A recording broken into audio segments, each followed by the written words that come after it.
Bem-vindos ao nosso programa, um programa que é transmitido ao vivo para que você possa participar através do nosso e-mail, através do nosso telefone, que vão estar sempre no seu vídeo, com suas perguntas, com suas intervenções, com suas sugestões e críticas também, é claro. Daqui a pouquinho eu converso com a Josinês Miranda e com a Márcia Regina Miranda. Elas trabalham no ateliê de criação, um trabalho muito interessante, trabalham com arte, com pessoas com necessidades, portadores de necessidades especiais. Mas é daqui a pouquinho, porque agora vocês ficam com o Mídia Sem Máscara na TV, com o José Munir Nasser.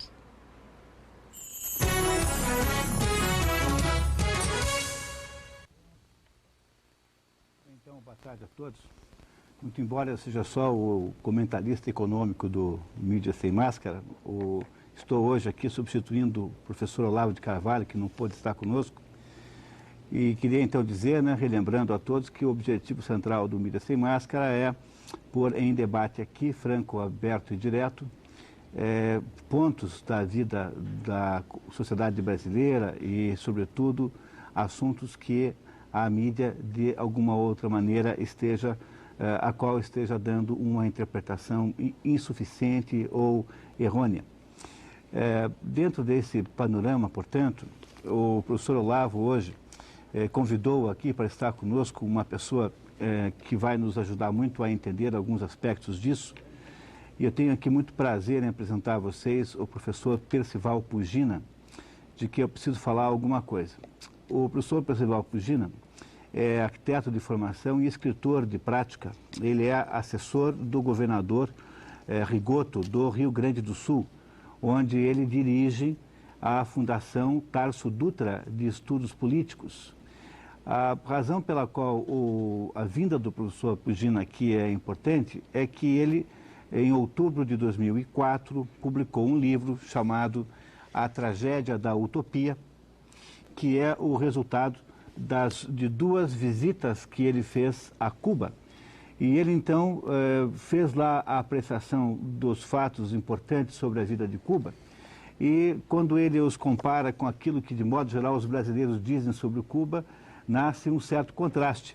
E essa justamente a razão pela qual nós contamos com que o professor Pugina hoje nos faça um resumo daquilo que ele viu em Cuba e que nos ajude, então, a melhorar o nosso poder de compreender, de fato, os acontecimentos que lá existem. Percival, por favor. Boa tarde aos nossos telespectadores. Quero agradecer o convite para estar aqui hoje, participando do programa. E creio que o tema proposto se enquadra exatamente nos objetivos, Muniz, que acabaste de apontar para o programa Mídia Sem Máscara. Ou seja, falasse naquilo que não é conveniente nem suficientemente tratado pela mídia brasileira. Quando eu fui a Cuba a primeira vez por curiosidade de turista para conhecer, porque lá no Rio Grande do Sul, onde moro, logo que assumiu o governo anterior, no dia da posse, foi pendurada uma bandeira de Cuba na sacada do Palácio Piratini. Os cubanos circulavam lá com audiências com o senhor governador, Olívio Dutra, na época, e havia uma forte influência desse ideário, provavelmente aqui também, jovens, não é, com aquelas camisetas com a estampa do Che Guevara. Cuba entrou muito na órbita das ocupações da imprensa, não é, e daqueles que pensam sobre política. Fui a Cuba para conhecer, voltei, percebi que havia uma curiosidade enorme. Quando eu dizia que tinha estado lá, as pessoas tinham sempre uma quantidade de perguntas para fazer. Eu digo, olha, para responder a todas eu vou voltar. E voltei a Cuba já então com o intuito de escrever o livro que escrevi. Nesse meio tempo, eu reuni tudo o que encontrei na literatura em português sobre Cuba. Uma estante com livros e praticamente só tem propaganda. Você não encontra um livro que tenha uma análise crítica, a não ser um livro do Denis Rousseau e da Corinne Kumerlato, que foi A Ilha do Dr. Castro, que foi um livro que teve uma certa repercussão há uns 2 anos atrás. Tudo que você vê em português é praticamente propaganda. Aí fui, mantive contato com dissidentes, passei por uma série de vicissitudes lá que eu narro no livro em função disso, fiz as observações, voltei, escrevi o livro, publiquei o livro. E, curiosamente, esse livro acabou chegando, através de um amigo, acabou chegando na Venezuela. E eu recebi, na semana passada, por coincidência, um pedido para traduzirem esse livro para o espanhol, porque também em espanhol não tem informação suficiente a respeito da realidade cubana, e nós sabemos que a Venezuela está vivendo uma situação praticamente sitiada, ou seja, ao oeste pelas Farc, ao norte pela ilha de Cuba e pelo governo de Fidel Castro. Os cubanos circulam livremente no país, as Farc também, né? E há uma grande preocupação dos democratas venezuelanos em relação ao que está acontecendo e a esta influência política de Cuba dentro do seu país, e nem lá eles têm informação clara e suficiente que não seja de propaganda sobre o regime cubano. Então, isso serve para mostrar o sinistro véu de mentiras que encobre a realidade de um país latino-americano que passa por terríveis dificuldades decorrentes, todas, do regime que eles ali instalaram.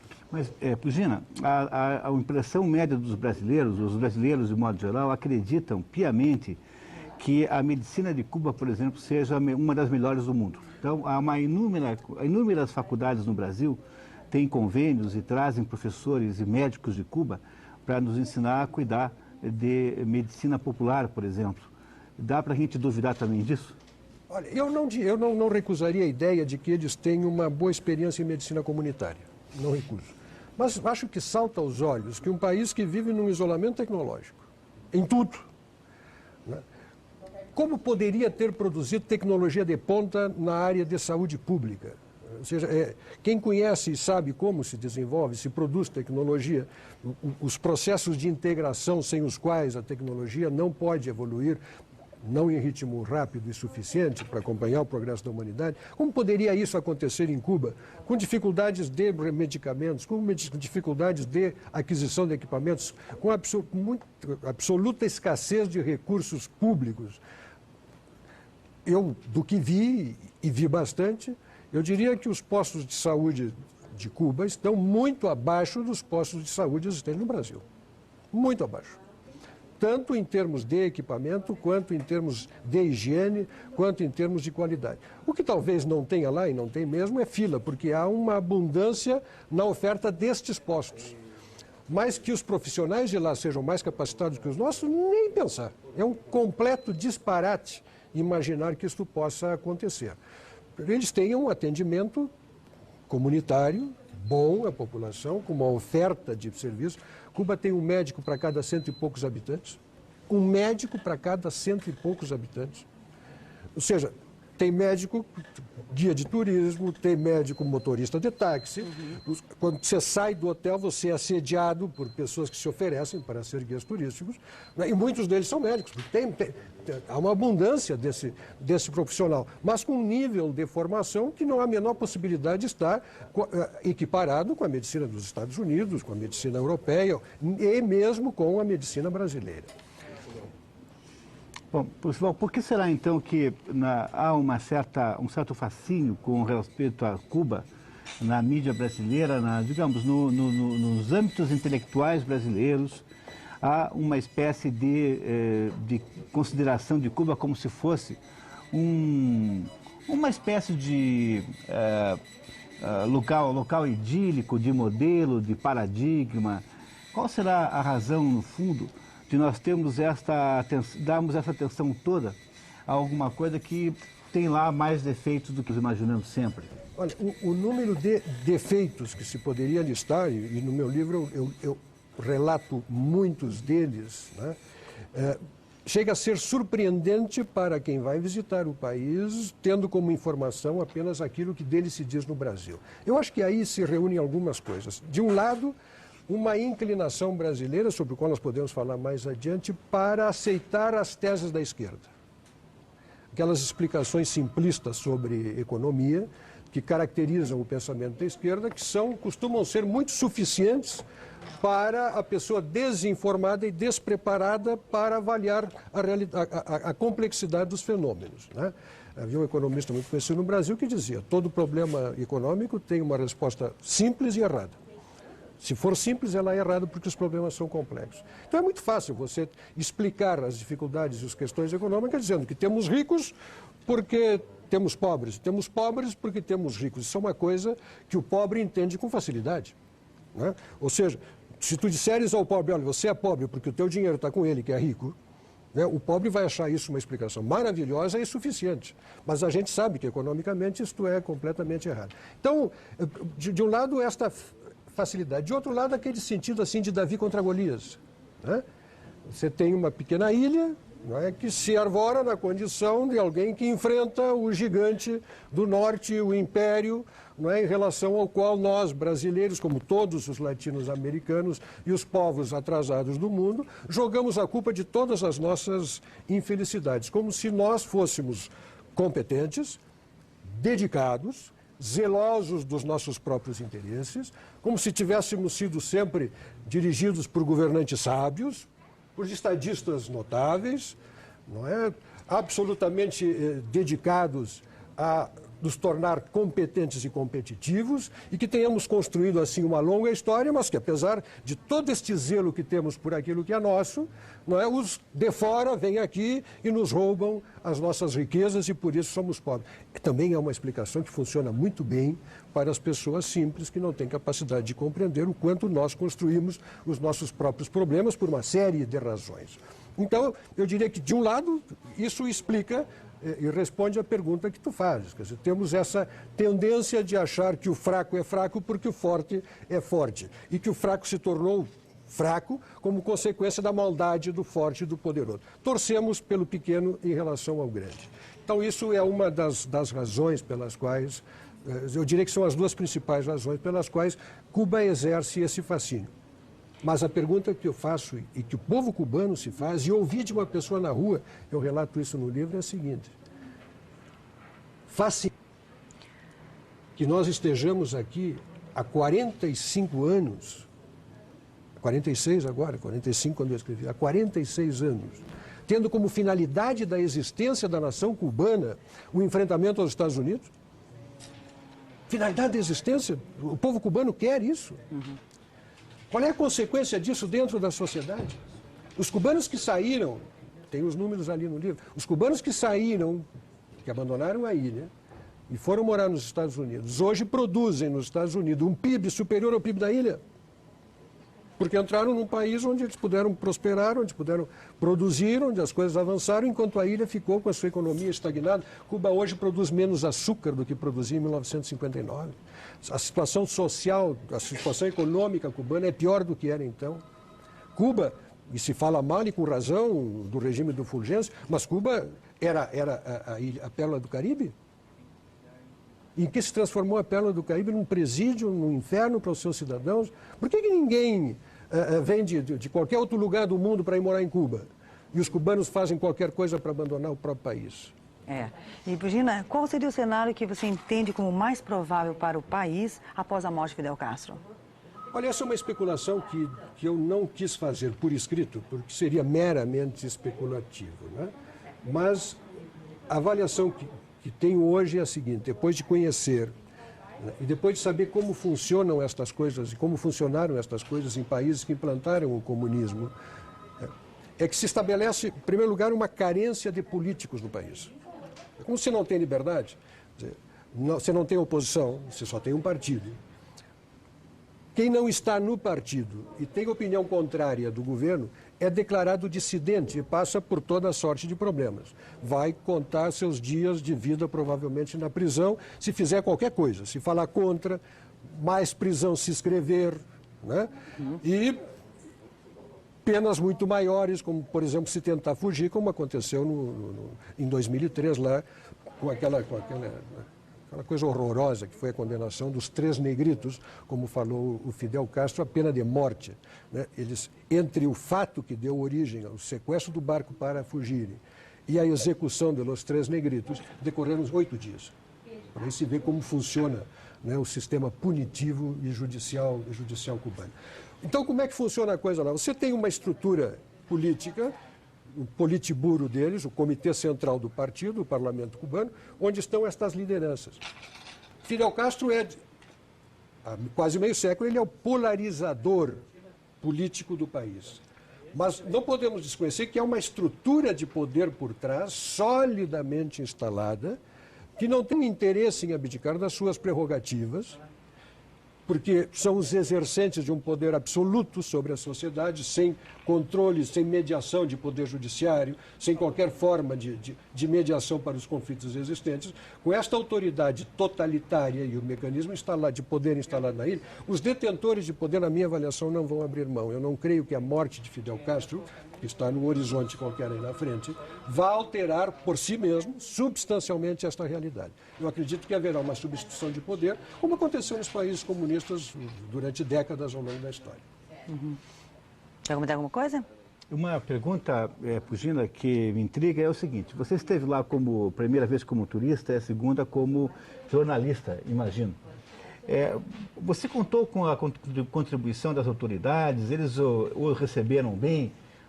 Foi uma aventura? Como é que é a crônica da visita, da viagem? É uma coisa interessante, porque eu fui como turista a primeira vez e voltei como turista na segunda com o intuito de escrever um livro que já sabia que seria um livro crítico, porque já tinha formado uma ideia a respeito daquilo. Mas precisava conversar com pessoas que exercessem esta função de dissidência e que tivessem passado por experiências de prisão, de repressão, etc. E ali foi muito engraçado, né? Porque eu cheguei e telefonei para algumas pessoas que tinham me dado aqui no Brasil dados para entrar em contato com ela. E telefonei, essas pessoas tinham seus telefones grampeados, né? Fiquei sabendo disso depois. Eu marquei um encontro para almoçar com a economista Marta Beatriz Roque, no primeiro evento. Pouco tempo depois que nós chegamos no restaurante, entrou a segurança do Estado, instalou uma filmadora em cima do balcão e passou a filmar o nosso almoço. Foi um negócio, eu comecei a suar frio, porque não tinha me passado pela cabeça aquele negócio, né? Não, aí disseram, não se preocupa, porque é assim mesmo, eles controlam tudo. Eles controlam tudo. Bom, aí conversamos, etc. e tal, fiz os meus apontamentos, não quis nem tirar fotografia para não andar com aquilo no bolso, né? Mas tu começa a te sentir absolutamente inseguro, né? Tentei contatar uma pessoa lá, um desses freelancers que andam ali se oferecendo, para fazer contatos com alguns. Quando ele viu a lista, se levantou e saiu de perto de mim como se eu fosse o diabo, né? E aí, em seguida, eu percebi que o mecanismo de controle que se abate sobre a sociedade começa a se sentir com vontade de ir embora. Isso só pode sair pelo aeroporto. Bom, aí mais tarde tive outros contatos, sempre as situações complicadas. Procurei até apoio da Embaixada do Brasil na época, não houve nenhuma receptividade, seja para que eu pudesse mandar os apontamentos que tinha feito pelo Malota Embaixada para o Brasil, houve uma resistência, e note-se que não era o atuador que estava lá, era o outro. Ou seja, não tive nem mesmo por parte da Embaixada Brasileira um tratamento que me pareceu que seria aquele no sentido de assegurar me dar a própria segurança, porque eu comecei a me sentir muito inseguro. E digo mais, fiz a experiência do que é você estar numa ilha. Você só pode sair de um barco ou pelo aeroporto, não tem outro jeito, né? Porque se tivesse uma fronteira seca, em um determinado momento lá, eu teria procurado uma fronteira seca para passar, né? Tive que passar pela vigilância do aeroporto. Felizmente consegui sair sem problema. Mas a situação de opressão que você começa a sentir quando percebe o controle do Estado sobre ti mesmo é uma coisa que nós aqui no Brasil não temos ideia. E olha, o Valmor do Jardim das Américas, ele mandou um abraço a vocês dois, ao jornalista e ao economista, né? E ele pergunta o que o bloqueio econômico imposto pelos Estados Unidos a Cuba tem contribuído para a sua estagnação. Ele complementa dizendo que não é o meu pensamento, contudo é para o esclarecimento dos incautos. Em primeiro lugar, Cuba não tem dinheiro para comprar nada em ninguém. E não tem o que vender para ninguém. Então, falar-se no bloqueio, né, como sendo a causa das dificuldades de Cuba, não. A causa das dificuldades econômicas de Cuba é um sistema econômico que sempre produziu fracasso econômico. Aliás, isso é um desafio que periodicamente eu faço nos artigos que escrevo para os jornais lá do Rio Grande do Sul. Me indiquem um caso, e dou um século inteiro de história, e experiências em 4 continentes e décadas de possibilidade de implantação, sempre com absoluto poder de Estado sendo exercido, em que o regime comunista tenha produzido uma democracia e uma economia sustentável. Não, pelo contrário, só produziu opressão e só produziu miséria. Então, o bloqueio econômico, eu diria assim, ó, se Cuba abandonar a sua... Se Fidel Castro, principalmente, porque os cubanos não estão nem aí mais para isso. Se o Fidel Castro abandonar, ou se o regime cubano abandonar a sua pirraça em relação aos Estados Unidos, não há a menor possibilidade de que Cuba, abrindo-se, não seja um país próspero. Porque Cuba recebe 400 mil canadenses que passam por cima dos Estados Unidos por ano para fazer turismo em Havana, e hoje o turismo é a principal fonte de riqueza do país. Você imagina se você abre aquilo, né, se o país se abre para receber turistas do mundo inteiro. Só o turismo poderia salvar a economia cubana. Mas não, você tem um regime fechado, o Estado se apropria de praticamente toda a renda nacional, porque o cidadão cubano recebe, pasme o nosso telespectador, pasme a nossa telespectadora, um salário médio de $9 por mês. Por mês. E o dólar lá vale menos do que... Vale mais aqui. Você precisa de mais dólares para comprar as mesmas coisas que você compra aqui. O governo se apropria de toda a renda nacional para oferecer educação e saúde. Só que a educação é um outro problema. Vamos colocar essa educação entre aspas, porque... Instrução é uma coisa, educação é outra. Você educar um povo para a democracia, você educar um povo para a liberdade, você educar um povo para a autonomia, para o livre discernimento, isto é condição indispensável. Você ensinar certas coisas, certos conteúdos, e junto com os conteúdos de conhecimento, você vir com a doutrinação que inibe a capacidade da pessoa, de um regime que impede a pessoa de se desenvolver e de prosperar, você não tem educação, você tem um processo que convém ao Estado porque cria os seus cordeiros para se submeter ao sistema. Nós já temos várias perguntas aqui. Só um comentário. Fala. O presidente Kennedy, quando decretou o embargo a Cuba, há um fato folclórico que pouca gente sabe, ele mandou comprar 1000 charutos cubanos. Exatamente um dia antes. Isso provavelmente porque ele achava que ao fazer a pressão econômica contra Cuba, que era muito mais uma pressão de impedir que os americanos fossem lá do que propriamente uma pressão econômica de deixar de comprar produtos cubanos. E aí destruir, porque mesmo naquela época, mesmo na época do Fulgêncio Batista, a economia de Cuba era baseada no cassino, no nightclub, na música, que eles fazem, aliás, muito bem, né?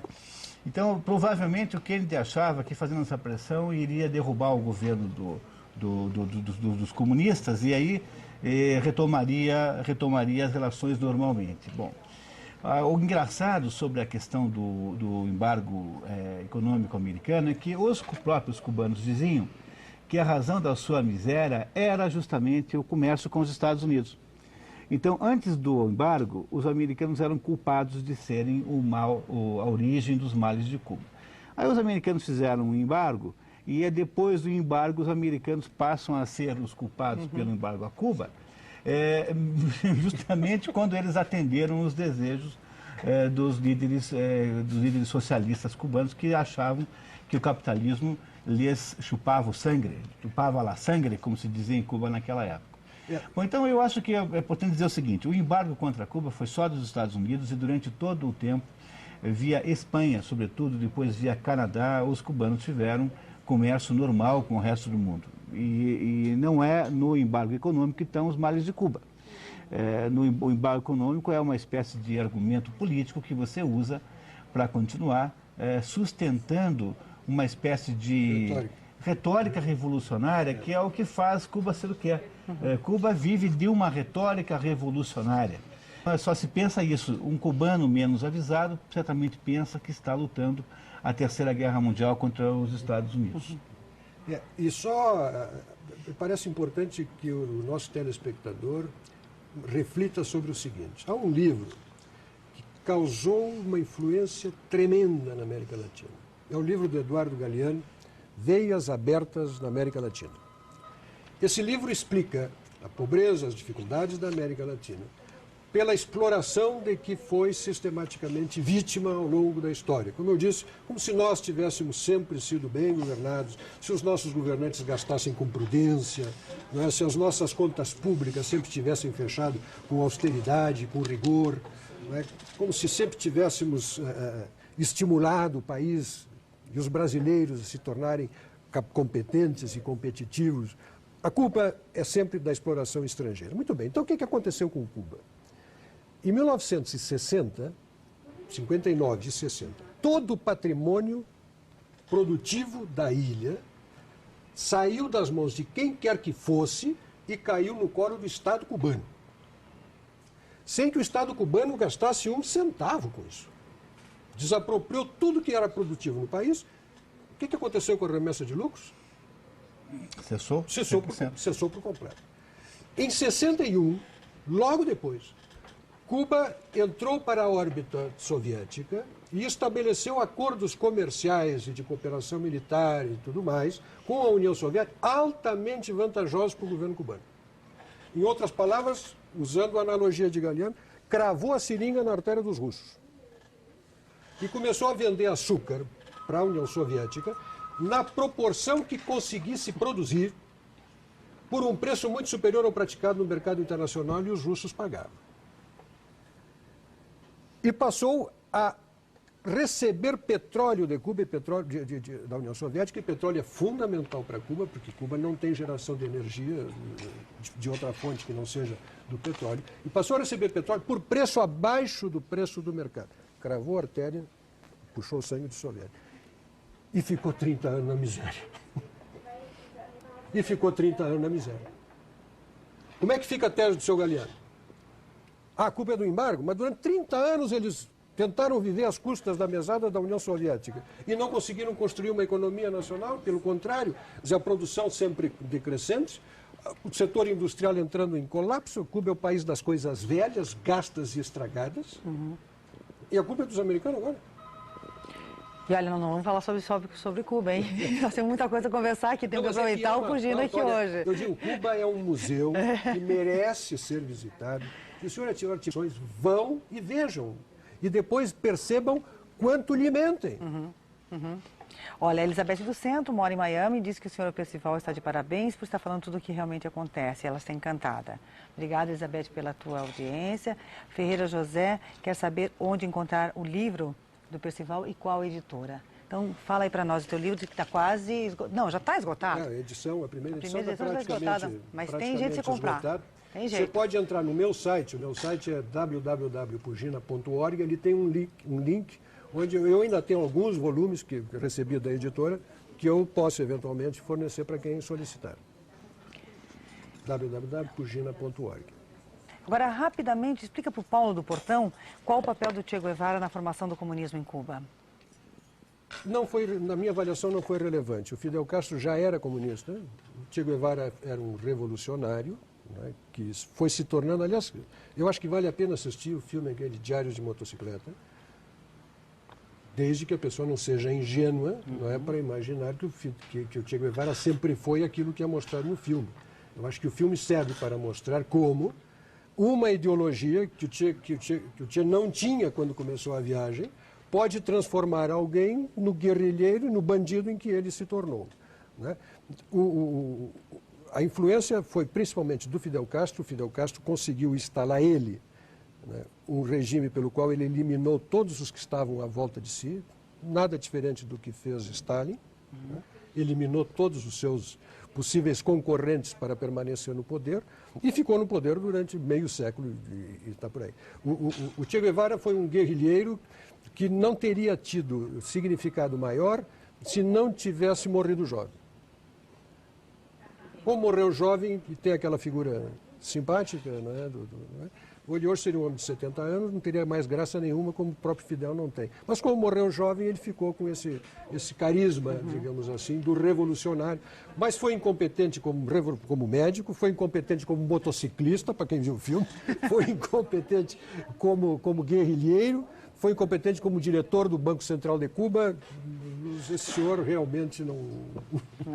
E o Robson de São Paulo? Não pode ter causado influência maior sobre ninguém, a não ser como mito construído. Ficou. E o Robson de São Paulo, também para o Percival, quais as razões que levam o Brasil a se alinhar com Cuba? Isso é recente ou já vem de algum tempo, Percival? Não, eu acho que houve uma aproximação maior, evidentemente, em função do Foro de São Paulo, né?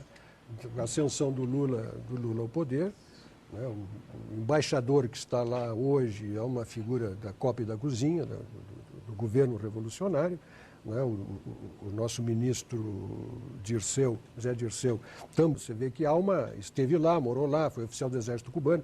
Há uma empatia e uma simpatia muito grande entre os dois governos, só que não é uma relação que nos interessa, seja do seu ponto de vista comercial, seja do seu ponto de vista cultural. A produção cultural cubana entrou em absoluta decadência, você não consegue aproveitar nada, praticamente nada da cultura cubana, porque a cultura precisa de liberdade, né? E não há liberdade, você não tem condições de desenvolvimento cultural. Quer dizer, só vale aquilo que serve ao regime. Isso é uma castração da criatividade. E o Antônio da Boa Vista, também para você, Percival, ele pergunta por que o índice de desenvolvimento dos cubanos é bem superior, conforme a ONU, do que os países do seu contexto, exemplo Caribe. Bom, para começo de conversa, Cuba já era um país com um índice de desenvolvimento humano superior ao da América Latina antes da Revolução. Inclusive tinha um índice de desenvolvimento humano superior e socioeconômico superior à maior parte dos países europeus, inclusive do oeste europeu. O que houve foi uma degradação da qualidade de vida da população. A pergunta que eu faço é o seguinte: se o índice de desenvolvimento humano dos cubanos é o que dizem ser, por que as pessoas se atiram no mar para sair de lá? Se as coisas são como nos contam aqui, por que saem? Por que os cubanos não querem ficar? Por que se submetem? Por que uma mãe pega o seu filho, põe no colo, entra num pneu e tenta atravessar 90 milhas de oceano com uma criança no colo? Correndo riscos. Não chegar em lugar nenhum, de né? Não chegar em lugar nenhum, ou de ser presa antes, durante ou depois. Né? Por que será que as pessoas fazem isso se as coisas são como dizem? Não, meu caro, efetivamente não são. Vai e veja. Vai e veja. E o Gilberto da Vila Auer pergunta agora também... tem uma coisa, só abrindo um parênteses. Fica à vontade. Senhora, não, mas eles têm comida, não na proporção em que se imagina, tem educação e tem saúde. Bom, no presídio central também, né? Tem médico, tem... $9 por mês? $9 por mês. Comida? Eu faço um cálculo aqui, sobre o que é a ração, a ração cubana. Né? Eles estão entrando num processo de subnutrição, que depois que os russos forem embora, eles hoje vivem do que o Munir falou, que é o ingresso de turistas europeus, que é o que mantém hoje um pouco a atividade econômica da ilha. Porque não fosse isso, aquilo seria um horror. Ou seja, muito parecido com o Haiti. E aí o Gilberto da Vila Auer pergunta que os nossos políticos, começando pelo Lula, estão indo para Cuba. Para aprender o quê? Olha, a resposta que eu tendo a dar seria especulativa, mas eu não creio que nenhum democrata tenha qualquer coisa a aprender. Um país que há 45 anos está dominado por um ditador que eliminou toda a sua divergência, onde não há a menor possibilidade de liberdade de expressão, onde quem é contra o governo vai parar na cadeia e que submete o seu povo a um regime de ração restrita durante todo este período, prometendo a esperança de, quem sabe, um dia as coisas vão melhorar. Eu queria discordar de você, porque se você olhar sob um ponto de vista do projeto que está na cabeça dessa gente, é lá mesmo, o paradigma é lá mesmo. Quer dizer, teria exemplo melhor do que um país onde todo mundo é funcionário do governo, em que o governo estabelece o que as pessoas podem dizer, acreditar e fazer, em que todo mundo entrega de bandeja as liberdades básicas em torno de uma pretensa revolução feita por um país que é um exército brancalhone na prática, e comparando ali com o seu pretenso inimigo. Quer dizer, o que o governo brasileiro vai fazer lá é compreender um pouco melhor o que fazer aqui.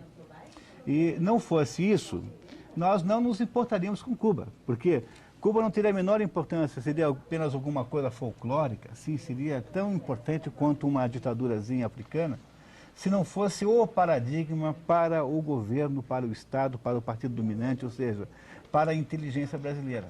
O problema de Cuba é que ela é uma meca buscada pela nossa inteligência universitária brasileira, pelos nossos jornalistas, como modelo para o Brasil. E é justamente por isso mesmo que nós nos incomodamos com isso. Então, Então, o que eles estão fazendo lá é aprender como faz aqui no Brasil alguma coisa equivalente, com um pouco menos de Fidel Castro, um pouco mais de samba, alguma coisa assim. Sei lá, adaptar aqui às nossas condições uma sociedadezinha totalitária como a que tem lá. E eu acho que o Antônio Carlos de São José dos Pinhais, acho que ele pegou o programa já tinha começado, porque ele diz assim, quais outros países que o senhor Percival conhece, que sofrem os embargos que Cuba sofre e consegue manter o nível de desenvolvimento social, o exemplo é a medicina. E o Percival até comentou, né, a medicina não é tudo isso que falam, não. Isso está muito longe. O embargo é só com os Estados Unidos, é embargo falso. Por exemplo, você compra nos Estados Unidos, em qualquer charutaria, compra escondido charutos cubanos. Quer dizer, não é porque há um embargo, porque fora o charuto, não há nenhum outro produto de Cuba que possa interessar alguém. Quer dizer, Cuba não produz açúcar e anti-econômico comprado pelo seu aliado, União Soviética, hoje Rússia, né? Hoje nem compra mais. Mas o Não, embargo... Cuba está importando açúcar. Bom, você imagina, Cuba está importando açúcar. Então, o embargo americano é um embargo muito mais de natureza, digamos assim, política e simbólico do que o embargo. Veja, só os Estados Unidos não permitiam que americanos comprassem produtos cubanos. Todos os outros permitiam, incluído aí o Brasil, porque o Brasil tinha uma restrição a brasileiros irem lá, não sei se vocês lembram, antigamente, nos passaportes do governo militar, era proibido ir a Cuba. O passaporte brasileiro era válido para todos os países, menos para Cuba. Ora, isso era o máximo que o Brasil conseguiu durante toda a sua história de implicar com Cuba. Agora, você podia comprar coisas, você não podia ir lá, né? Quer dizer, o embargo sofrido por Cuba, sob o ponto de vista concreto e efetivo, é um embargo minúsculo e, na prática, ele é usado como instrumento retórico para fazer de conta que Cuba é um país perseguido por todo o resto do planeta, o que não é verdade, do ponto de vista rigoroso e objetivo. Não, e digo mais, quer dizer, eu até digo assim, ó, não creia no que eu digo, vai e veja. A melhor maneira de se esclarecer o que é um país que transforma o seu cidadão em cidadão de segunda classe, porque o cubano não pode ir onde eu vou, o cubano não pode fazer o que eu faço no seu país. E é esse governo e este regime que acusa os outros de seus próprios males e das suas dificuldades, e não permite que o seu cidadão vá tomar banho na praia de Varadeiro. Mas, se o senhor entrar em qualquer hotel em Cuba, o senhor vai ver que está cheio de americanos. E o Porque João... eles entram pelo México, eles vão para outros países, vão lá para conhecer. E o João Alfredo pergunta se o senhor acha que Fidel Castro acredita no próprio discurso ou o objetivo é só se manter no poder? Olha, isso é uma pergunta interessante. Eu acredito que ele creia no próprio discurso, mas, por outro lado, ele é alguém que se instalou no poder para permanecer. Os relatos históricos sobre a sua voracidade pelo poder são extremamente consistentes. Eu acredito que combinam-se aqui duas coisas. Eu conto no fim do livro que, saindo de Cuba na segunda vez, passei por um outdoor e estava escrito assim: seguimos construindo nossos sonhos. Olha, depois de você conversar com um cidadão cubano, depois de você ver as coisas que vê, de ouvir, de analisar, você percebe que o cubano não está participando deste sonho. Estão impondo ao povo cubano um sonho sonhado por alguém. Você imagine você estar num país como cidadão e ser obrigado a sonhar o sonho dos outros. Você não pode ter o seu sonho. E a propaganda lhe diz que esse sonho é seu e que você está construindo este sonho, embora sucessivas gerações de cubanos gastem as suas vidas, né, sem as possibilidades de liberdade como cidadão de segunda categoria no seu próprio país. Olha, Pugina, tem aqui a intervenção do Douglas Água Verde, que diz: qual a sua opinião sobre o governo de Lula, José Dirceu, com Cuba? Esse governo tem a tendência de ser ditador como Cuba? Eu acho que há todo o raciocínio de esquerda de base marxista e a formação de todos eles de base marxista não é uma formação rigorosamente democrática. Ou seja, o apreço à democracia nunca esteve nas cogitações do marxismo, nem do comunismo, nem de quem adora o regime cubano. Porque ninguém vai me dizer que gosta do Fidel Castro do regime cubano e ao mesmo tempo que tem qualquer apreço pela democracia. Também aí é entrar em excessiva contradição. Só que tem uma coisa, quer dizer, o que a esquerda descobriu com o tempo, e acho que o Chávez dá um excelente exemplo disso, porque Chávez foi um militar de esquerda golpista. Aliás, é bom que as pessoas saibam. Nós tivemos na América Latina golpes militares de direita e de esquerda. Regimes militares de direita e de esquerda. Hugo Chávez foi um militar golpista de esquerda, cujo golpe fracassou e descobriu que era mais fácil chegar ao poder pelo voto. Com esse lero-lero, com essa conversa fiada, de que a culpa de todos os nossos problemas é alheia, nunca é de nós mesmos. Com essa conversinha demagógica é fácil chegar ao poder.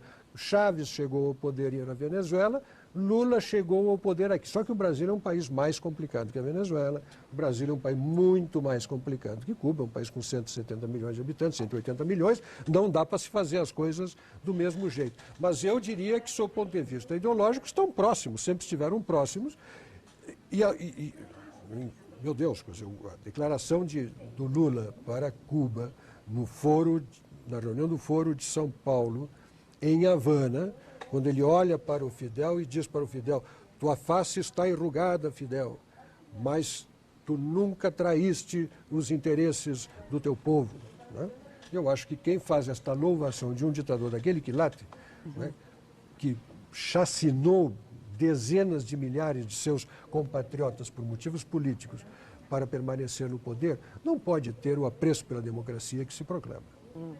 E qual o legado do Fidel Castro, do ditador Fidel Castro, e por que uma figura envelhecida exerce ainda tanta influência sobre o governo e os intelectuais brasileiros? Porque por afinidade ideológica, eu não tenho a menor dúvida. Nós temos aqui no Brasil, de um lado, junto à opinião pública, e eu não duvido que a opinião pública brasileira tenha uma orientação política muito mais aproximada à esquerda do que qualquer coisa, por desinformação. Mais adiante, acho até que nós deveríamos voltar para isso, mas os problemas principais do Brasil estão na esfera política. Nossas instituições. São as instituições brasileiras que não funcionam. Como o brasileiro não sabe disso, não pensa nisso, não compreende nisso, depois se puder até conversar sobre o episódio da eleição da Câmara, é um gancho bom para nós compreendermos isso. Acho que a gente vai agora Como o brasileiro não pensa nisso, então a culpa é do sistema. Mas que sistema? É o sistema econômico. Então é esse sistema econômico que está aí. E aí vem aquela explicaçãozinha tola, né? Existem pobres porque existem ricos. Eu vou fazer uma outra afirmação que pode ser incompleta, mas é mais perfeita do que essa. O Brasil é um país pobre porque tem poucos ricos. Faz mais sentido. Tivéssemos mais ricos, teríamos mais poupança, mais investimento e mais emprego. Mas essas explicações simples que são dadas, insuficientes, agradam a uma opinião pública desinformada, né? Fornecem um discurso muito fácil de ser feito, que é o discurso do demagogo, e aí entram as nossas instituições que favorecem isso. Por que uma pessoa como o Chávez seria eleito presidente num país sério? Num país de população esclarecida? Evidente que não. Agora, olhe a América Latina toda, perceba as nossas dificuldades, dê uma olhada nas nossas instituições, compare com as instituições dos países sérios, você vai notar uma certa... Bom, tem alguma coisa errada em algum lugar. Será que é lá que está errado? Ou será que somos nós que estamos errados? Eu acho que tem um fato aqui que eu acho bom a gente lembrar, que é o seguinte. O Ludwig von Mises, que é eu até trouxe aqui o livro do Ludwig von Mises, hoje, A Ação Humana, que é um livro que é, digamos assim, o livro mais simbólico do liberalismo, já que eu tinha vindo aqui hoje com a esperança de poder finalmente explicar a diferença entre neoliberalismo e liberalismo. O Ludwig von Mises sempre disse o seguinte, que o que move, o que atrai as pessoas ao socialismo, no fundo, é um desejo de continuar criança. É uma espécie de infantilidade atrasada, porque quando você... A mentalidade da criança é uma mentalidade de dependência de alguém que a sustenta, de alguém que cuida dela, de alguém que resolve os problemas para ela. E aí, quando você olha para essa mentalidade, você compreende bem o que o Fidel Castro representa como figura de um pai, uma figura paternalista, de um pai que, além de ser... Paizinho malvado, então. Pois é, mas ele é um sujeito que é severo e as pessoas, então, aceitam qualquer barbaridade, porque, afinal de contas, ele deve ter alguma razão para estar fazendo isso. Vocês compreenderam como aí a mente do revolucionário cubano funciona? Quer dizer, todo tipo de barbaridade e de totalitarismo e de destruição dos direitos humanos e de perseguição a pessoas passa a ser viável quando subordinado a um objetivo maior, que é um objetivo de salvar as pessoas da rudeza e da necessidade de dar a vida real.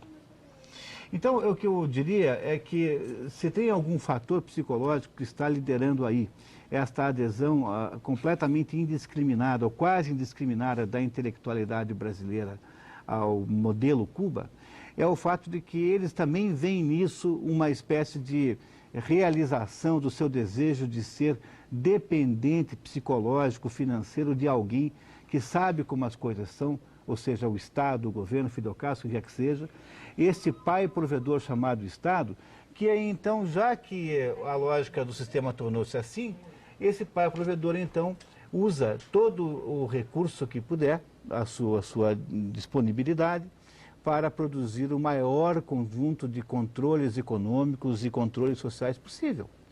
Então, eu diria que é preciso investigar na psicologia das pessoas. E se a gente olha para o Brasil tem muitas qualidades e muitas coisas muito boas, mas o Brasil é um país de uma superficialidade inacreditável. O Brasil é de uma epiderme inacreditável. Quer dizer, aqui as pessoas não têm não têm 1 centímetro de profundidade de qualquer coisa. Então é o país que vive da aparência, da moda, do que parece ser, das coisas epidérmicas e superficiais. Um país como esse certamente embarca em qualquer projeto que seja marqueteiramente, mercadologicamente interessante. Então eu diria que tem uma raiz profunda na psicologia humana. A nossa adesão a isso, no fundo, é a nossa incapacidade de ser adulto. A incapacidade do sujeito de saber que depende dele a conquista e o esforço de resolver os problemas da sua própria vida, e não do governo, é que torna o socialismo muito interessante. Porque se alguém vai resolver para mim, por que eu deveria esforçar-me para resolver eu mesmo? Então, essa é a origem fundamental de todo o esforço, de toda a tendência para o socialismo. É a infantilidade que as pessoas têm e teimam em preservar viva. E é uma coisa interessante porque há uma ideia, né, de considerar que o mercado é o vilão. O mercado é o local dos aproveitadores e o vilão, né? Mas se há uma coisa que qualquer pessoa que conheça um pouco de economia e que tenha visitado um país comunista percebe, é de que a única coisa que funciona na economia desse país é o mercado paralelo. Se você retirar o mercado paralelo, então aquilo desanda por fome completa e miséria absoluta. É aquilo que as pessoas conseguem fazer por fora para ganhar alguns trocados, não é? O que conseguem roubar do governo para vender ali na esquina, não é? Ou de algum modo por baixo do pano, e você é assediado na rua por gente que está fazendo isso, é o que faz com que as pessoas ainda consigam sobreviver. Acrescido, no caso Aliás, vou contar um episódio que está narrado no livro, depois até acho que eu precisaria gostar um pouco sobre o problema brasileiro, a minha avaliação do problema brasileiro. Eu fui almoçar na casa de uma senhora, um casal cubano, lá da primeira vez que fui. E quando estávamos na mesa, eu vi que me serviram um camarão. Esse camarão lá é uma coisa que não pensar. Quer dizer, o máximo que eles podem, porque ele é uma gororoba de carne com soja, né? Serviram um camarão. Né? Eu vi que eles moraram numa casa de classe média, média. Né? E aí, conversando com esse casal, eu perguntei, mas como é que se explica, não é, que com os salários que são pagos, né, as pessoas consigam, exista uma certa classe média no país, você tem lá o seu carrinho Lada, não é? Aí ela me disse, olha, meu senhor, é que há uns que têm fé e outros que não têm fé. Eu digo, o que a fé tem que ver com isso? Uhum. Aí a senhora me olhou e disse, ¿usted sabe o que é fé? O senhor sabe o que é fé? Bueno, me imagino que sim. No, fe es quien tiene familiar en Estados Unidos. Ah. Porque quem tem familiar nos Estados Unidos, quem tem fé familiar nos Estados Unidos, tem direito de receber uma mesada. Ou seja, aqueles cubanos que vão para lá, depois de alguns anos estão ganhando bem, e aí passam a mandar uma mesada que ajuda a sustentar. E esse é o fluxo permitido de capital. Então come camarão quem tem fé. para cubano, e é disso que eles dependem, porque o sujeito que mandar $100 por mês para lá, está mandando aquilo que o cubano leva um ano para ganhar. Imagine, Também ajuda a manter o país. Olha, eu gostaria só de... Eu não entendi essa daqui, mas eu vou passar para o Munir, talvez ele entenda. O Matheus Aguaverde pergunta: vocês conseguiram alguma vez sobreviver sem ser funcionários públicos? Bom, você entendeu? Eu entendi. Matheus, você está sugerindo que nós somos funcionários públicos? Bom, o Percival fala por ele, mas eu nunca fui e não sou. Mas eu também não sei por quanto tempo. Quer dizer, do jeito como as coisas vão, daqui a um pouquinho talvez, de certo modo, somos todos, né? Hoje, os brasileiros, com uma carga, um PIB, em que 38% dele é a carga tributária, significa o seguinte: quando você vai estudar história na escola, no segundo grau, a primeira barbaridade que te contam é falando mal da Idade Média, por exemplo, que é uma época vilipendiada. Assim. Dizem que é. Não, porque você veja só que na Idade Média tinha a corvéia. Entre as barbaridades que pretensamente haveriam na Idade Média, havia a corvéia. A corvéia era um dia por ano, 2 dias, em que o servo tinha obrigação de trabalhar para o dono da terra. Então você tinha lá você cultivava uma área dentro de um ducado, e durante 1 ou 2 dias por ano, você então tinha que trabalhar e dar aquela para o teu patrão, não era teu patrão, era o teu senhorio, ou então ir trabalhar nas terras do senhorio durante aqueles 2 dias por ano. Então eu fico imaginando o que será mais tirânico. Será que é um duque da Idade Média que te obrigava a trabalhar 2 dias na propriedade dele por ano? Ou é o governo que faz com que você trabalhe mais de 1/3 do ano para sustentar? Com certeza, com certeza. Então, se você está olhando sob esse ponto de vista, eu de fato sou funcionário público, como todos nós. Todos nós, eu também não sou. Sobrou ninguém, Que... tá? A questão agora é saber quando é que nós vamos chegar aos 100%. E aí vamos ter que entregar 100% e ir lá com um valezinho em qualquer coisa, entrar na fila para pegar uma gamelinha de arroz que o governo fará o favor de nos entregar. Mediante uma libreta que autoriza a compra. Agora, se você está falando em termos de empregatícios, saiba você que eu nunca fui nem sou funcionário público e não está nos meus planos vir a ser. Eu podia, acho que... Falando por mim, eu quero esclarecer o nosso... Fiquei com a mesma preocupação tua, hein? Fiquei com a mesma preocupação tua. Eu fiz a minha vida, sempre gostei de política, mas fiz a minha vida na atividade privada porque disse a mim mesmo que eu só me dedicaria à política quando não precisasse mais dela. E quero esclarecer que a partir do momento em que pude fazer isso, só perdi dinheiro.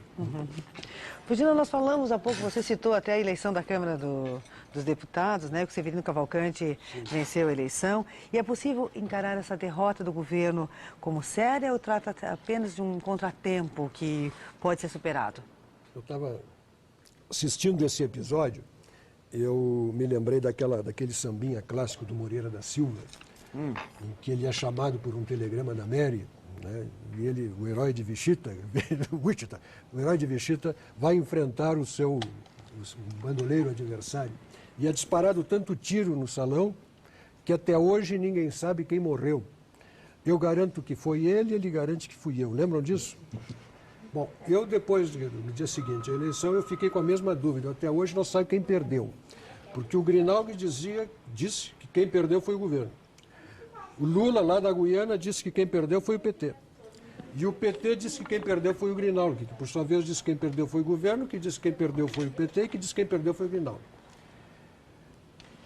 Para mim, mais importante que saber as razões da derrota, e isto eu penso que seja uma reflexão importantíssima, que interessa a nós brasileiros, né, é por que aconteceu o que aconteceu e o que está por trás disso.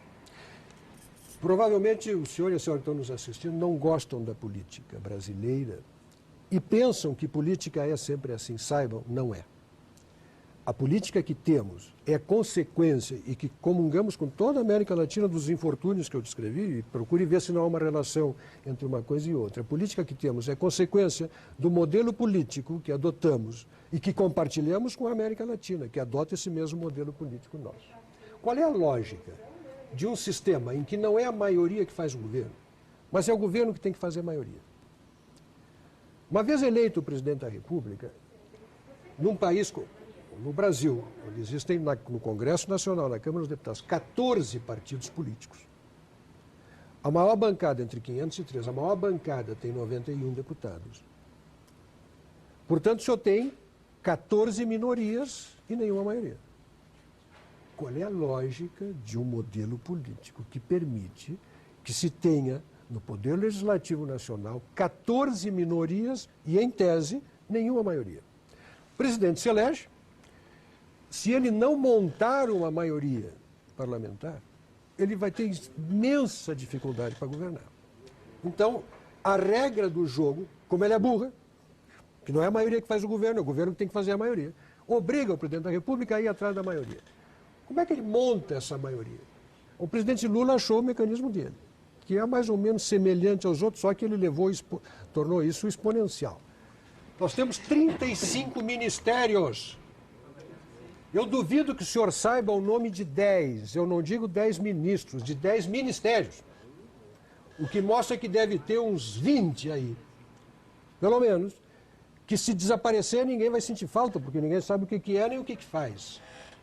A função disso é gerir a coisa pública? Não, a função disso é acomodar os quadros necessários, partidários, para compor a maioria parlamentar. 35. Quem é que está pagando essa conta? A sociedade brasileira. O presidente Lula, quando estava montando o governo, ele oferecia ministério mais ou menos como se oferece canapé em coquetel. O senhor aceita o ministério? Não, obrigado, já estou servido. O senhor aí já tem o seu? Né? E aí eu, não, olha, eu quero mais uma se não tiver pepino, porque senão... Né? Indigesta. E quem é que está pagando essa conta? E os milhares de cargos que já foram criados por esse governo para acomodar? O preço disso é formar a maioria parlamentar. Nós estamos pagando a conta. Bom, mas só que formar a maioria parlamentar não é sólida. Ela tem que ser permanentemente mantida. À custa de quê? À custa de verbas públicas, à custa de aprovação das emendas parlamentares, à custa da paparicação desta base pelo governo. E como é que se paparica pelo governo? Ou distribuindo cargos, ou distribuindo recursos para atender as emendas parlamentares que vão servir para a reeleição dos congressistas.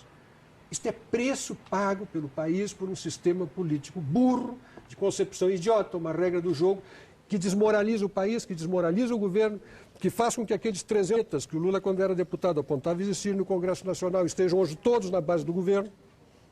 Todos, não tem um fora, são todos na base do governo. Que determina a infidelidade partidária, porque o presidente atrai primeiro os partidos e o Lula está fazendo o que ninguém fez antes. Ele vai buscar os deputados dos partidos de oposição para trazer para os partidos que ele atraiu para a base do governo. O PFL perdeu mais de 20 deputados, o PSDB perdeu mais de 20 deputados, né, que foram para o PL e para o PTB, porque eram os partidos da base parlamentar para ficarem nas cercanias do poder, distribuindo seus benefícios e privilégios. Isto é a regra do jogo político, determinando o comportamento das pessoas e a conduta. Isso desmoraliza o país, custa caro para o senhor e para a senhora, custa caro para a sociedade brasileira, né? Além de não permitir que efetivamente se tenha a governabilidade séria que o país precisa. E nós achamos que a culpa é do G7, do G8, do Fórum de Davos, do Clube de Paris, do Consenso de Washington. Vamos procurando explicação lá fora, né, para essa estultice que é o sistema político brasileiro. Existem sistemas melhores, mais preparados, mais competentes. Quem são os estadistas que esse sistema produz? Quantas pessoas de bem são atraídas para a vida pública por esta regra do jogo? Como é que nós podemos produzir um país sério desse jeito? Nós insistimos, achamos que é assim, não damos bola para isso, né? Não percebemos, achamos que sempre a culpa é dos outros. E Pudina, me diz uma coisa, por que não surge um político no cenário nacional verdadeiramente conservador, liberal, que não tenha o fisiologismo como base da sua atuação e que consiga levar uma mensagem diferente de que aí está, onde esses discursos de justiça social, luta contra a ditadura, parecem, né, ele parece ser o cartão de visita de todos os homens públicos? Mas esse sujeito ou foge, essa pessoa, ou foge do eleitor ou o eleitor foge dele. Uhum. Porque ele tá completamente desafinado para a sua comunicação com a sociedade. Se uma pessoa for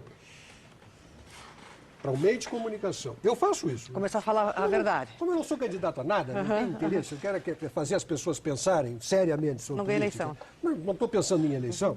Eu me permito dizer frequentemente para os meios de comunicação lá em Porto Alegre, o senhor e a senhora que estão me ouvindo, o senhor é conservador e não sabe. Porque se dizer que alguém é conservador é desaforo. Mas como? Não, eu não sou conservador, eu sou progressista. Não, o senhor é conservador, não sabe. Por quê? Porque o senhor preza a família, o senhor não gosta que invadam o que é seu, o senhor não quer que invadam o que é dos outros, o senhor defende o direito de propriedade, o senhor valoriza o trabalho, o senhor valoriza a iniciativa, o senhor é uma pessoa preocupada com a criação de estruturas que gerem competência, o senhor não quer que o governo se meta na sua vida, o senhor percebe erradas e gostaria que essas coisas mudassem, mas o senhor não quer fazer revolução para isso. O senhor é um conservador acabado. Só que o senhor acha essa palavra feia, né, e aceita com muita facilidade que ele diga o contrário disso e acaba engolindo enrolado. Né? Então, a principal razão pela qual é que a comunicação do discurso conservador com a sociedade não encontra eco naquilo que já está embutido por processos gramscianos na cabeça das pessoas. Se você quiser fazer voto no Brasil, você tem que ser demagogo, você tem que ser mentiroso, você tem que desconhecer a verdade, passar a dizer mentira, porque aí você convence um mundo de gente, faz um caminhão de votos, você se elege presidente da República. Eu acho que aí a palavra-chave na explicação que o Pugina deu, que foi muito boa, é compreender o fato de que o que aconteceu no contexto brasileiro, e não só brasileiro, internacional nos últimos anos, foi que, gramscianamente, de acordo com aquilo que pregava um teórico socialista italiano chamado Antonio Gramsci, os órgãos formadores de opinião criaram uma espécie de cultura do bom gosto em você ser um revolucionário de um modo ou de outro. Quer dizer, os professores universitários, os jornalistas, os escritores, os intelectuais, o mais inocente dos escritores, o que faz um romance. O Jorge Amado faz romances sobre assuntos de natureza lá, paroquiais lá da Bahia. No fundo, quando ele faz esse romance, no fundo, ele está dizendo para você assim, olha, o jeito de ser bacana nesse mundo, de ser um sujeito maravilhoso, ser um sujeito bacana, é você ser meio de esquerda. Está escrito lá, você não percebeu. Está meio escrito nas entrelinhas. E aí as pessoas vão sendo bombardeadas anos a fim, com toda uma metodologia de hipnose coletiva, gerada pela intelectualidade, por meio das universidades, por meio dos intelectuais em geral. Das igrejas. Chega nesse momento, a pessoa entra nesse conflito absolutamente insuportável, que é o seguinte: você, no fundo, gosta de ser conservador quando você entende o que é ser conservador. Só que qualquer pessoa, qualquer intelectual, qualquer político, qualquer candidato de esquerda, faz você achar muito bacana e muito bonito qualquer barbaridade. Então, o sujeito aparece com uma lei que é totalitária, que é maluca, que restringe os teus interesses. Por exemplo, resolvem desarmar as pessoas decentes. Apesar de você, no fundo, entender o que é ser conservador, você acha isso muito bacana. Porque vai ficar muito chato você ficar por aí dizendo que você acha que as pessoas devem se defender. Quer dizer, chegamos ao ponto de castrar até mesmo a possibilidade do sujeito ter a autodefesa, que é uma coisa completamente natural. Então, o que você faz? Você cria uma lei totalitária, todo mundo aceita isso com uma facilidade, com uma docilidade tão extraordinária, que quase nos desesperança com relação ao futuro do Brasil. Quer dizer, quando um grupo de deputados, de políticos de esquerda, conseguem impor com esta facilidade esta lei do desarmamento civil, por exemplo, é sinal de que o esforço de incutir na nossa mente uma covardia existencial absoluta, fomos acovardados existencialmente por essa gente. Nos impede de podermos entender de fato o que é que nós queremos. E é essa matéria-prima com qual se faz o prosseguimento do processo revolucionário, não mais por meios de estatização dos meios de produção, não é mais a ideia do governo ter a fábrica da Coca-Cola, mas é um processo de estatização por um sistema de controle social parecido com aquele que o George Orwell descreveu no livro 1984, e quando criou a expressão Big Brother, que hoje é um brinquedo de televisão, uma bobagem. Aquilo foi criado pelo George Orwell para explicar como seria o futuro. Um momento em que o Estado teria um poder de controle sobre todas as coisas. O Estado é o Big Brother, o grande irmão. É um ser totalitário, absolutamente infalível, que fará todo o que puder para controlar você. Pois a docilidade com que as pessoas aceitam esse projeto é o resultado dessa doutrinação gramsciana que veio acontecendo ao longo do tempo e que está presente em todos, maciçamente, em todos os instrumentos de formação de opinião, que são fundamentalmente os instrumentos midiáticos, os instrumentos universitários, os instrumentos intelectuais de um modo ou de outro. Perceba o nosso telespectador, Marisa, a contradição entre o que ele está acostumado a ouvir e o que eu vou dizer a ele. Botar na sua cabeça, o senhor provavelmente acredita, senhora, piamente, de que nós somos, as injustiças que vemos no país, e as vemos, né, são decorrência do sistema econômico. Não é a ação da política, não. É o sistema econômico que é ruim. Temos pobreza aí, né, e isso é causado por ganância externa ou interna. A senhora lembra, tem ideia do que era a concentração de renda dos faraós do Egito? E a miséria do povo egípcio? Da China, dos mandarins? Do Império Romano? Ah, mas está tão longe assim, mas eu vou continuar, dos barões medievais, concentração de renda dos comerciantes de Veneza e de Gênova, do Mar do Norte, o poder que tinham, que mandavam nos reis da época, os banqueiros que os sucederam, concentração de renda de algumas nações europeias do século XIX, pois durante todo aquele período a Europa passava fome. O pobre europeu passava fome. Saiba, até a metade do século XX, a fome era endêmica na Europa. A única coisa que aumentou o nível médio de vida do cidadão foram as democracias constitucionais e a economia de mercado. Exatamente o contrário do que lhe dizem, porque os regimes que se opuseram a isso, ao longo de todo o século XX, caíram de pobres e de podres. Hoje permanece o Vietnã e Cuba. Aliás, a Coreia do Norte e Cuba. E vá e veja o que está acontecendo lá. Então, aposte naquilo que dá certo. Aposte nas boas ideias, nos valores, na iniciativa, na autonomia das pessoas, na liberdade, na boa política, com um sistema político que funcione, exercida com responsabilidade, que atrai os estadistas. Aposte nisso e não vá atrás da lenga-lenga, do lero-lero, da conversa fiada, da conversa mole, do demagogo, que só quer chegar no poder para viver muito mais fisiologicamente do que viviam aqueles que eles acusam de fisiológicos. Dê uma olhada na sua volta e veja. Veja, aí é fácil de compreender, o nosso espectador pode entender com facilidade como é que se faz o aumento da carga tributária. O governo vem falar para você assim, olha, como nós vimos muitas injustiças aqui, como há muitas misérias e muitas desgraças, e entendo que muitas dessas misérias e desgraças não são culpa de ninguém, são culpa da condição humana. A humanidade é fundamentalmente desigual desde o início, é uma desigualdade natural. Eu não sei tocar piano como Mozart e nem sei matemática como Albert Einstein. Bem que gostaria. Eu adoraria, mas acontece que não nasci assim. Quer dizer, o governo vem e conta para você o seguinte, olha, como nós vimos muitas e muitas desigualdades, veja só, o Fome Zero partia da ideia de que no Brasil havia 40 milhões de miseráveis famélicos. Aí então o que o governo faz? Usando esse argumento, ele diz assim, então eu preciso resolver o problema para você, então deixa comigo, eu vou pegar mais um pouco do teu dinheiro no teu bolso e com isso eu vou resolver o problema. E dessa maneira, o governo vai botando a mão no seu bolso e colocando a mão no bolso dele. O que é que significa isso? Significa que na prática, o dinheiro que você dá para o governo é para o governo gastar com ele próprio. Mas você acha isso muito bonito porque você não pode ser contra uma coisa dessa. Então, lembre-se que há uma dezena de anos, um médico muito decente, chamado Adib Jatene, chegou para o Brasil e foi chorar na televisão, dizendo assim que nós precisamos melhorar a saúde, então vamos criar um imposto sobre as operações bancárias, que é um imposto só por um tempinho.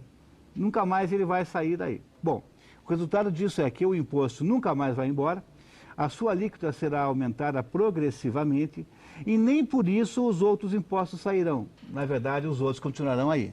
Ou seja, você conseguiu... E a saúde não melhorou, bolhou. E a saúde melhorou absolutamente nada, porque as pessoas continuam nas filas imensas do INSS. Quer dizer, o que você faz na prática é só deixar o governo explorar a sua boa-fé, o seu bom espírito, o seu bom caráter, para que ele pegue o teu dinheiro e construa a felicidade dele, ou seja, construa um aparelho de estado de controle que no fundo, toda vez que for acusado de não estar fazendo nada, vai dizer que falta dinheiro e vai pedir mais dinheiro para você. Se compreendeu? Veja só, quando houve lá os ataques de 11 de setembro, a segurança em alguns aeroportos americanos era privada. Qual foi a reação dos estatistas, dos estatizantes? Não, tá vendo? Se não fosse privada a segurança, não tinha acontecido isso. Então vamos estatizar a segurança. Ora, convenhamos, se em vez de ser segurança privada fosse segurança pública, o que é que diriam os responsáveis por ela? Nós não deixamos acontecer o ataque porque faltou dinheiro, queremos mais dinheiro.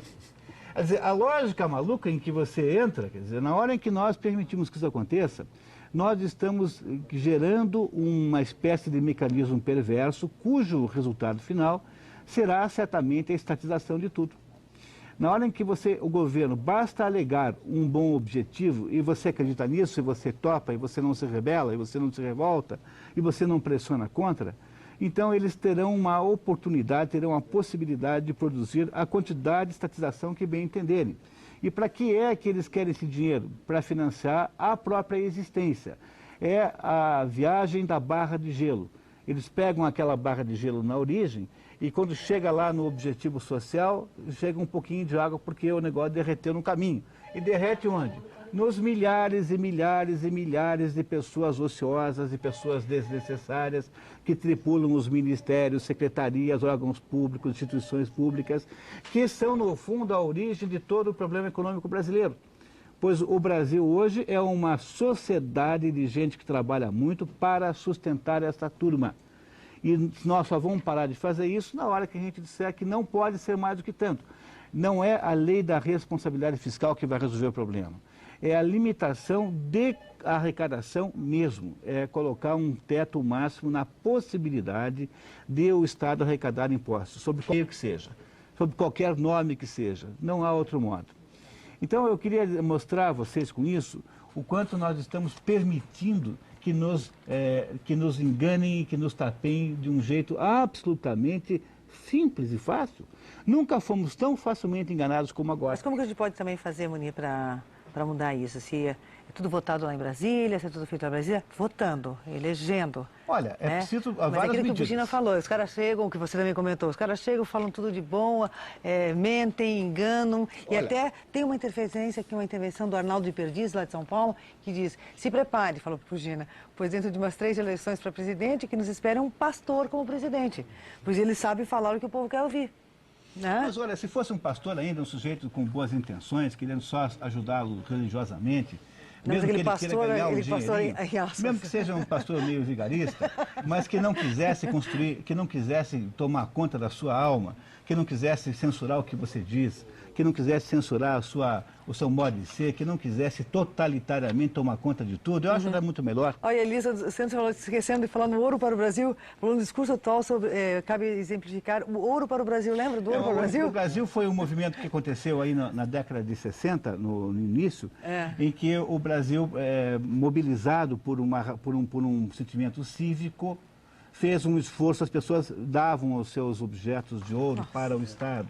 Veja, isso não é uma coisa ruim, não estou aqui falando mal contra o patriotismo. O problema é o seguinte, eu não acho que tenha o mesmo sentido você colocar todo o dinheiro no Brasil na mão de um grupo de governantes analfabetos, que é o que são de fato, e cujo objetivo fundamental é controlar a sua existência. Porque o dinheiro que eles estão levando é para criar um Estado totalitário que diz para você como é que você deve se comportar, o que é que você deve dizer, o que é que não deve dizer, que acha que a Secretaria de Educação tem mais poder de estabelecer o que é bom para o seu filho de educação do que você mesmo. Lei de cotas. Ou seja, que acha-se com o direito de dividir as pessoas em grupos étnicos, em grupos de todo tipo. O que eu gostaria de dizer é que o que hoje acontece não se parece com o esquema do Ouro do Brasil. Mas o que a gente faz com respeito a isso? Em primeiro lugar, começa a tomar algumas atitudes profiláticas. Por exemplo, Se um deputado ou um candidato a qualquer cargo político diz para você que fez 500 leis, saia correndo. Porque o sujeito que inventou uma enorme quantidade de leis é um sujeito que criou 500 obstáculos à sua vida. Quanto mais leis o pessoal inventa, são mais maneiras de atrapalhar a sua existência. Portanto, o melhor candidato a qualquer coisa é aquele que fez menos. Primeira coisa. Se o sujeito não fez nenhuma lei e passou toda a sua gestão derrubando leis que estavam sendo propostas, se o sujeito concentrou toda a sua ação parlamentar em impedir que se façam leis, esse sujeito é um gênio, vote nele, porque esse pelo menos está do seu lado, não tá do lado dos outros. Tá? Então a primeira coisa, falou que fez muita lei, pode fuzilar eleitoralmente, porque você está fazendo bem para o Brasil. Imagina, Munir, nós temos 503 deputados federais. Se cada um aprovar uma leizinha por ano, você imaginou o inferno? O inferno que vai ser? Você tem toda a razão. Dizer, olha, o senhor está proibido de apresentar projeto. Até porque a função do deputado não é apresentar projeto, a função dele é votar. Votar. Então rejeita a maior parte delas, que caíram sob sua análise. Aí você vai avaliar realmente a condição do seu deputado. E como na prática todo mundo lá faz acordo com tudo, qualquer estupidez passa. Então, tem agora, nesse momento, uns deputados aí estabelecendo que o pão tem que ter tanto por cento de farinha de mandioca. Olha, pessoal, isso é coisa para o governo se meter? O que é que tem que o governo se meter em quanta farinha de mandioca tem no pão? Não é um assunto para você deixar entre o padeiro e o cliente. Se o cliente prefere pão de trigo, compra pão de trigo. Se ele acha que pagar um pouquinho a menos para ter mandioca é bom, ele compra. Agora, isso tem que virar lei. Então, se você vai fazer o mesmo raciocínio com o que essa gente faz, essa gente é maluca, é um hospício. E esse hospício é que está organizando o Brasil. Tá? Então, é preciso compreender que é preciso a gente reagir contra isso. E a primeira outra coisa que você deve fazer é ter uma espécie de DNA, desenvolver uma espécie de DNA contra a exploração do seu bom caráter, que é a primeira coisa que eles usam. Todo mundo acha que as pessoas reagem a boas causas. Tá, tudo bem, todo mundo tem bom caráter, a maior parte das pessoas tem bom caráter. Então, não deixem que explorem isso de maneira maliciosa, tá? Tenha cuidado, deixe claro para quem está governando o Brasil que você não abre mão de alguns direitos, a sua liberdade, o seu direito à sua propriedade e o direito à sua defesa, à sua autodefesa, à sua vida, são absolutamente sagrados e você não concordará com nenhuma dessas coisas, seja quem for o partido que esteja propondo isso para você. Quer dizer, é preciso que a gente comece a ter uma reação de natureza comportamental, porque senão o caminho que está indo para aí é um caminho da totalitarização do sistema, que é muito pior que o Fidel Castro, porque o Fidel Castro ainda tem aquele jeitão ainda muito assim de liderança, ainda há uma esperança, que obviamente não é garantida, de que ao ele morrer, né, que ele personalize suficientemente o sistema para que o senhor possa mudar na sua morte, coisa que o Dina não concorda, e com razão há certa uma chance disso não ser assim, mas o totalitarismo que se põe no Brasil é um totalitarismo insidioso, é malicioso, ele é nos bastidores, ele tem um jeito, uma cara humana, ele é feito com todas os truques e com todas as malícias possíveis, fazendo de conta que é para ajudar os pobres, os necessitados e os que estão mal, estamos criando o governo totalitário em que o governo fica tirando tudo que você tem para fingir que está fazendo isso.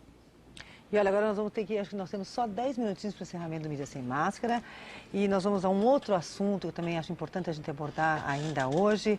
E tem só uma intervenção também da Maria do Portão, que já foi feita essa intervenção, Maria, por outras pessoas em outros programas, e o Olavo já respondeu, é que ela diz que seja colocado para o público dois lados opostos, discutindo uma questão, pois acha injusto não haver debate.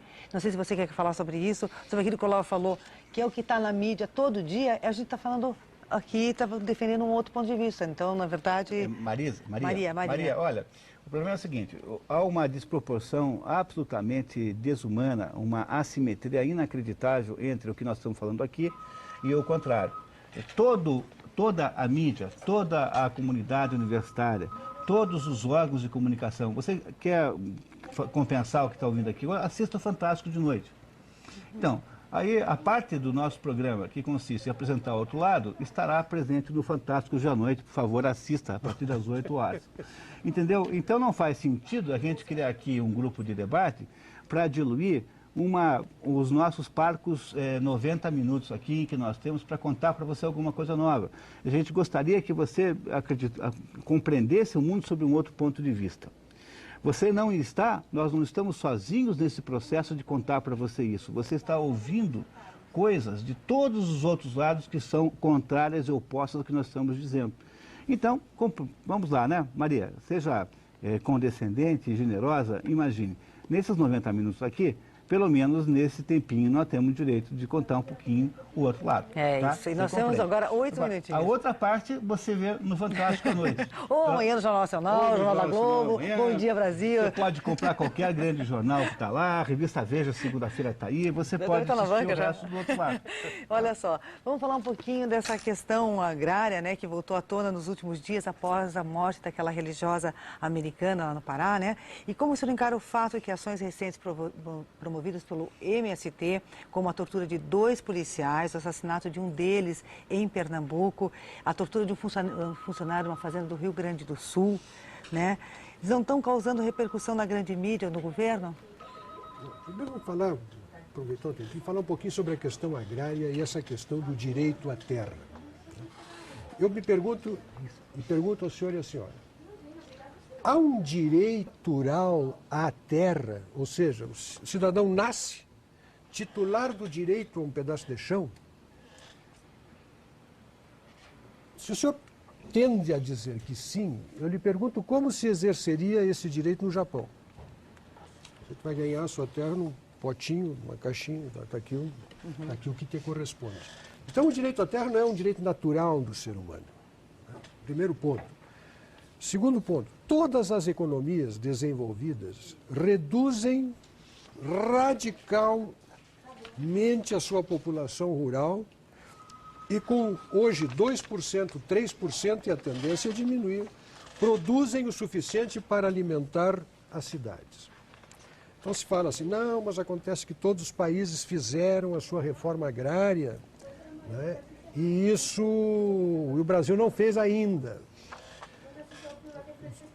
Eu visitei muitos assentamentos do MST e o que eu vi foi favela rural, miséria rural, às vezes terra de ninguém, às vezes estado paralelo onde ninguém pode entrar, produção agrícola, nada. Vá visitar a fazenda Itamaraty, que era a maior fazenda de produção de soja do mundo, né? Foi entregue para o MST, está vivendo de cesta básica, né?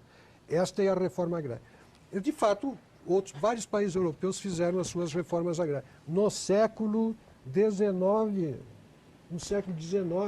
quando os colonos que foram expulsos de lá em consequência dessa reforma agrária, vieram colonos alemães e colonos italianos para cá e trabalhavam aqui do mesmo jeito que trabalhavam lá, tamanco de madeira, né, e ferramenta rudimentar, e produziam aqui como era produzido lá. Como é que você vai tentar hoje ter uma agricultura produtiva para atender a população e a demanda de alimentos do mundo, com aqueles instrumentos de produção, aqueles meios de produção? Não, o que nós precisamos realmente é de um setor primário desenvolvido, de uma agricultura de alta produtividade. Não há espaço para o tipo de reforma agrária. E o ministro Miguel Rosseto disse isso, que eu ouvi. Deste jeito não vamos a lugar nenhum, porque essa reforma agrária não produz. Bom, o que produz é a atividade produtiva, agricultura intensiva e, evidentemente, aquela agricultura menor, especializada, para atender determinados segmentos de mercado, determinadas demandas da população. Agora, tentar exercer um suposto direito à terra por via violenta, com tolerância das autoridades públicas, é brincar com a ordem pública. E não se brinca impunemente com a ordem pública. Esta imensa tolerância da sociedade brasileira e das autoridades brasileiras para com as ações abusivas, criminosas e delinquentes daqueles peitando o direito de propriedade, movidos por razões ideológicas precaríssimas nas suas razões, né, estão fazendo agitação no meio rural brasileiro, produz esta violência e esta consequência que nós temos que lamentar, mas é a semente do demônio instalada que acaba produzindo seus frutos. E os frutos das sementes do demônio são demoníacos. A igreja quer comentar alguma coisa, Munir? Bom, olha, eu acho que sobre esse assunto do conflito agrário brasileiro, é que é preciso que o nosso telespectador compreenda fundamentalmente o seguinte: não há nenhuma base econômica por trás desse conflito. Esse é um conflito de natureza política. O MST, o Rainha, o Stedley, eles não querem terra coisíssima nenhuma, eles querem poder político. Como é que eles produzem poder político? Primeiro, eles criam um grupo de pessoas que materializam, corporificam um grupo de gente que faz a ação política. E eles legitimam esse grupo de pessoas, essa frente de ação política, por meio da boa vontade manipulada dos nossos ouvintes aqui, das pessoas que ouvem. Quer dizer, todo mundo é a favor de que as pessoas tenham uma terra, que as pessoas tenham lá, mas se isso for feito às expensas de coisas maiores, não pode ser assim. No entanto, na hora em que o processo político demoniza o proprietário da terra, aquele que está consolidado, e cria então uma vitimização dessas pessoas, então nesse momento a polícia, o poder judiciário passam a se tornar completamente incapazes de agir para proteger a propriedade. E aí então houve a legitimação da possibilidade da destruição de um direito natural. É mais ou menos o que acontece quando todo mundo quer matar um assassino perigoso, tornou-se legítimo matá-lo. A mesma coisa está sendo feita no processo de legitimidade da terra no Brasil. O que se quer com o processo do MST não é terra nenhuma. Tire essa ideia da sua cabeça. Ninguém quer terra nenhuma. O que se quer é exclusivamente e puramente uma possibilidade de ação política revolucionária. Então, se lermos por aí, entenderemos o problema. Se a gente ficar prisioneiro da ideia de que essas pessoas ali precisam de um pedacinho de terra, essas pessoas foram recrutadas nas cidades, elas não têm nem vinculação histórica com a terra. Muito bem, então eu queria agradecer o nosso ouvinte, o nosso assistente, e dizer que no próximo domingo estará aqui de novo o Olavo de Carvalho, normalmente para dirigir o programa. Muito obrigado, boa tarde. Obrigado, Percival, também, pela presença. Boa tarde.